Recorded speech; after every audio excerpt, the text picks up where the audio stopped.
Depend करता है management में। मैनेजमेंट ने क्या किया है? जब going concern assumption not appropriate है, इंपैक्ट ऑन रिपोर्ट क्या आएगा? डिपेंड करता है मैनेजमेंट ने क्या किया है। अगर मैनेजमेंट ने सही सही काम किया है तो कुछ और होगा, अगर गलत गलत काम किया है तो कुछ और होगा। जब going concern assumption not appropriate है तो सही सही मैनेजमेंट को क्या करना चाहिए? फाइनेंशियल स्टेटमेंट प्रिपेयर करनी चाहिए नॉन गोइंग कंसर्न बेसिस पे। फाइनेंशियल स्टेटमेंट्स प्रिपेयर करनी चाहिए नॉन गोइंग कंसर्न बेसिस पे। नॉन गोइंग कंसर्न बेसिस को अल्टरनेट बेसिस भी कहते हैं, लिक्विडेशन बेसिस भी कहते हैं, ब्रेकअप वैल्यू बेसिस भी कहते हैं। तो मैनेजमेंट को फाइनेंशियल स्टेटमेंट्स प्रिपेयर करनी चाहिए नॉन गोइंग कंसर्न बेसिस पे।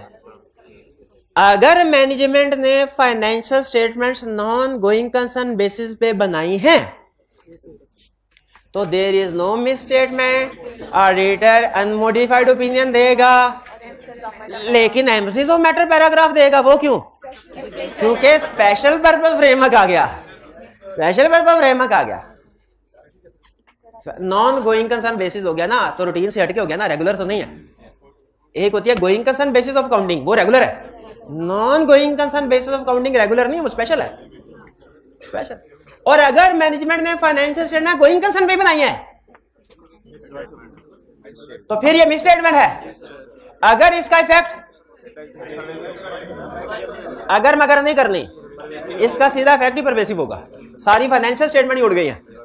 तो एडवर्स ओपिनियन छोड़ गया, सर गलत पढ़ाया आपने, मैं नहीं मानता इस कंसेप्ट को। मैंने कहा फिर से सुन ले क्या कंसेप्ट समझाया। मैंने ये समझाया है कि अगर going concern assumption not appropriate है, समझाए ना हमें प्लीज। हमें भी समझाया करें।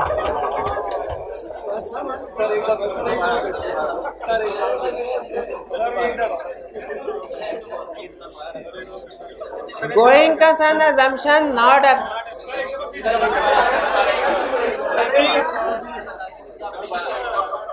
मुझे ना वैसे दो कुएं याद आ गए, लेकिन 5 मिनट एक्स्ट्रा बैठना पड़ेगा।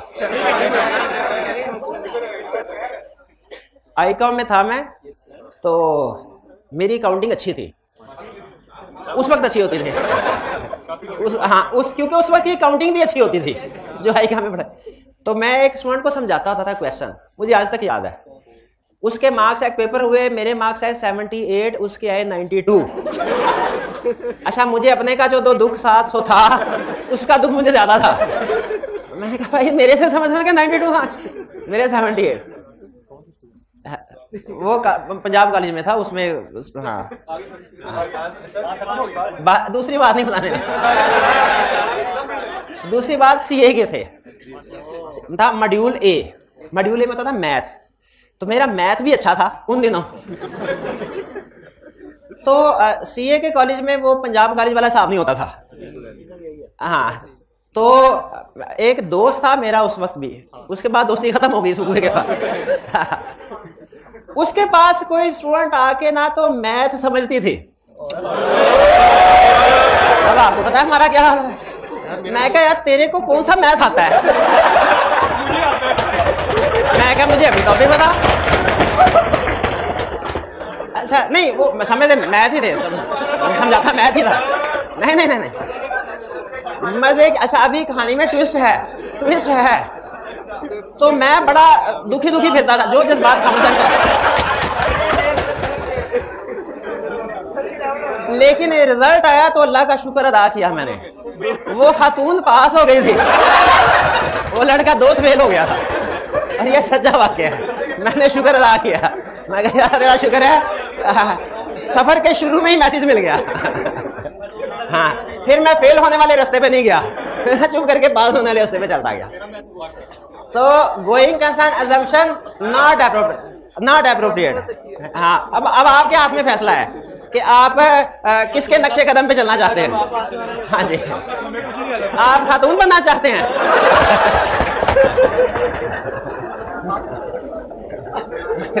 नहीं, अच्छा फैसला। आगे चलते। तो going concern assumption not appropriate है।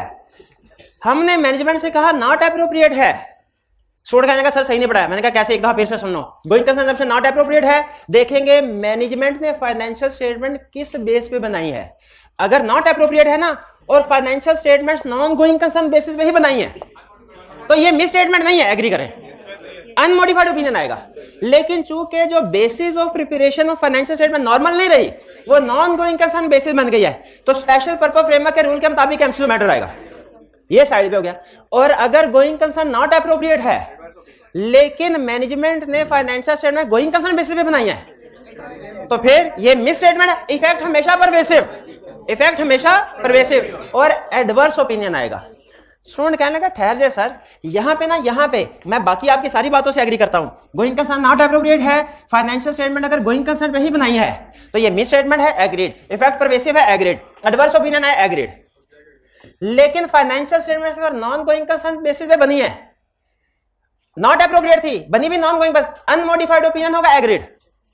लेकिन इसमें गोइंग कंसर्न अनसर्टेनिटी आनी चाहिए, एम्फसिस ऑफ मैटर नहीं आना चाहिए, क्योंकि मसला गोइंग कंसर्न का है।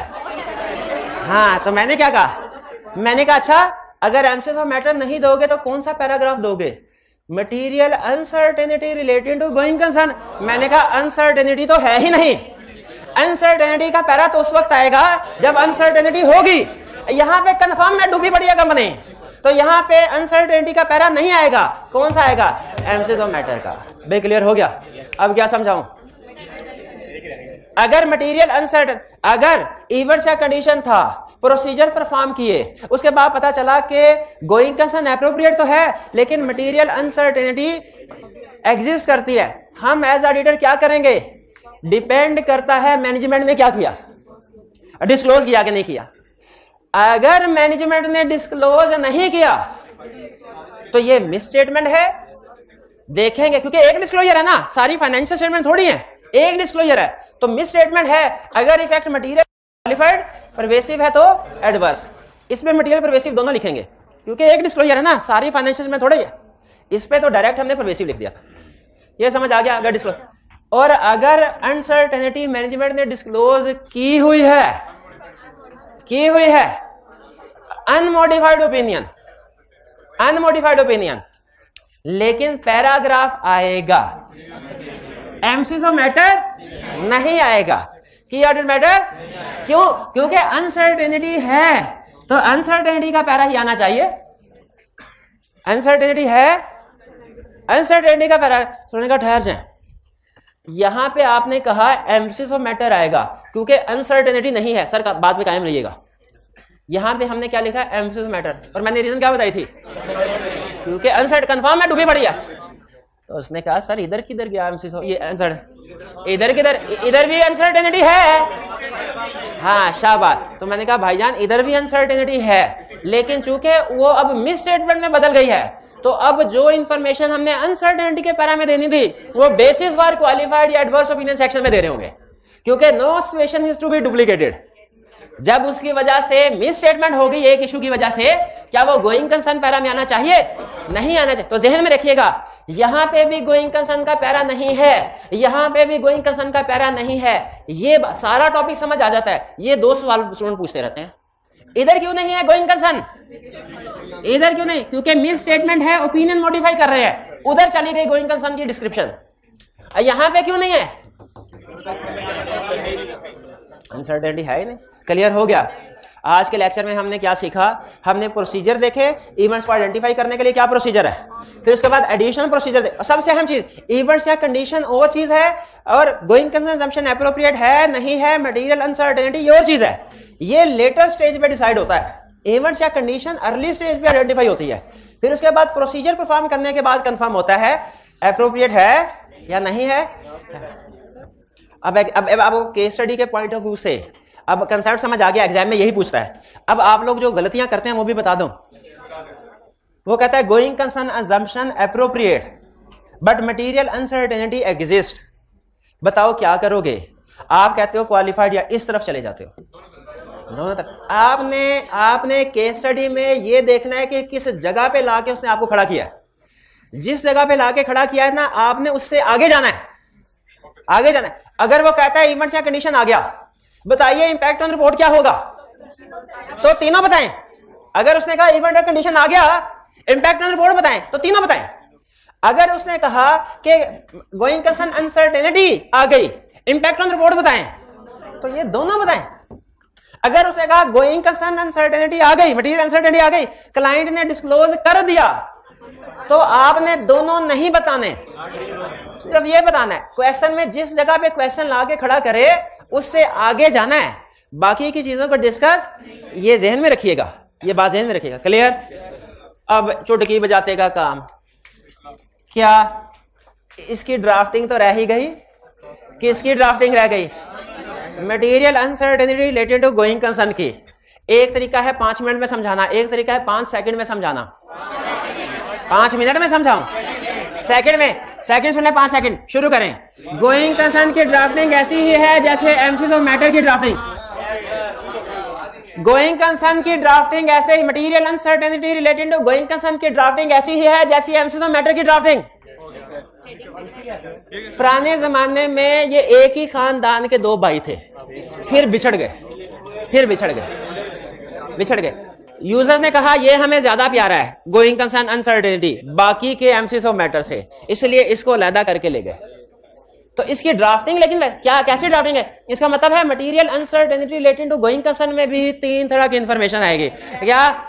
मैटर। अच्छा, मैटर से क्या मुराद है भाई? बताओ कि वो प्रोडक्ट फायर, आग लगी थी, गवर्नमेंट का रेगुलेटरी लिस्ट में से कौन सा मैटर था? फिर नोट बताएंगे। क्या मैनेजमेंट ने डिस्क्लोज किया होगा इसको? किया होगा। ये सारा ये क्लब के गए अभी, किया होगा डिस्क्लोज। और एंड पे आखिरी लाइन क्या होगी? सवाब की नियत से एक दफा पढ़ लें, 2 मिनट से ज्यादा नहीं लगेंगे, इंशाल्लाह मौत नहीं पड़ेगी आपको, इंशाल्लाह। लिखी ना हो मौत। We draw attention to note number X in the financial statement which indicate, देखिए नोट्स का रेफरेंस आ गया, एक चीज हो गई, which indicate that company incurred net loss, ये मैटर आ गया। During the year ended December 31 and as of that date company's current liability exceeded total assets, net liability position आ गई। ये यही 2 मिल गए, ये दोनों फैक्टर इकट्ठे हो गए। मामले को संगीन करने के लिए उसने 2 फैक्टर बता दिए, वरना सिर्फ लॉसेस से ही हमें पता चलता था, वरना सिर्फ नेट लायबिलिटी पोजीशन से ही पता चलता था, लेकिन उसने मसले की संगीनी वाज़ेह करने के लिए इकट्ठा कर दिया। By as stated in note number 6, these events are conditioned along with the matter set forth indicate that a material uncertainty exists. क्या ये that may cause significant doubt on company's ability to continue as going concern? अब आपको पता चला होगा कि जब ऊपर उसने इवेंट्स या कंडीशन बता दिया ये भी, तो साथ में नीचे मटेरियल अनसर्टेनिटी की लाइन क्यों लिखी? इसलिए कि इवेंट होना और चीज है, मटेरियल अनसर्टेनिटी होना और चीज है। ऊपर बताया कि इवेंट्स हैं, नीचे बताया इन इवेंट्स की वजह से मटेरियल अनसर्टेनिटी भी राइज हो रही है।